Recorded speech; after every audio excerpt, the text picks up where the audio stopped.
Hello everyone, সবাই কেমন আছো? আই হোপ সবাই খুব ভালো আছো।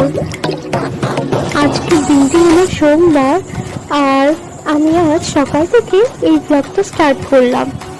সারাদিন আমি কি কি করলাম সেটাই এই ব্লগে শেয়ার করলাম। আশা করি তোমাদের এই ছোট্ট ব্লগটা ভালো লাগবে। ঘুম থেকে উঠে ফ্রেশ হয়ে বাসি ঘরটা ঝাড় দিয়ে নিলাম, তারপর চা করেছিলাম। চা খেয়ে বেডরুমটাও ক্লিন করে নিলাম।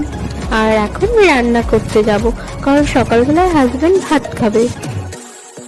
আর আমি সকালবেলায় খেয়েছিলাম কর্নফ্লেক্স, আর দুপুরবেলায় স্নান ধান করে লাঞ্চটা করব। আর আজকে লাঞ্চের মেনুতে ছিল আলু পটলের তরকারি আর চাল কুমড়ো ঘন্ট।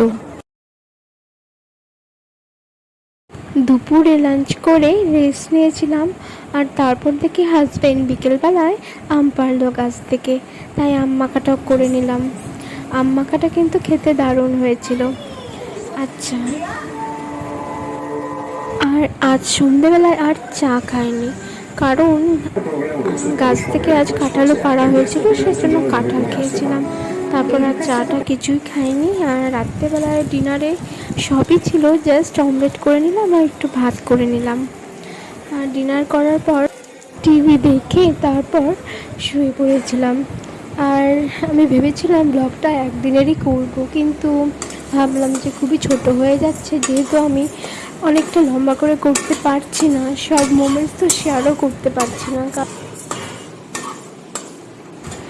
আমি তো জয়েন্ট ফ্যামিলিতে থাকি, তো যতটুকু শেয়ার করা যায় আমি ততটুকুই করি। আচ্ছা, আজ হলো মঙ্গলবার, নিরামিষ খাবো, সেই জন্য ওই মুগ ডালটা করে নিলাম কচু দিয়ে, আলু দিয়ে। আর পুঁই শাক এনেছিল, সেটাই করলাম মিষ্টি কুমড়ো দিয়ে, আর মিষ্টি কুমড়ো ভাজা, পটল ভাজা, এইটুকুই করলাম। তারপর স্নান দান করে লাঞ্চটা করে নিয়েছি, আর একটু রেস্ট নেব। আর এই ব্লগটা এই অবধি থাকবে।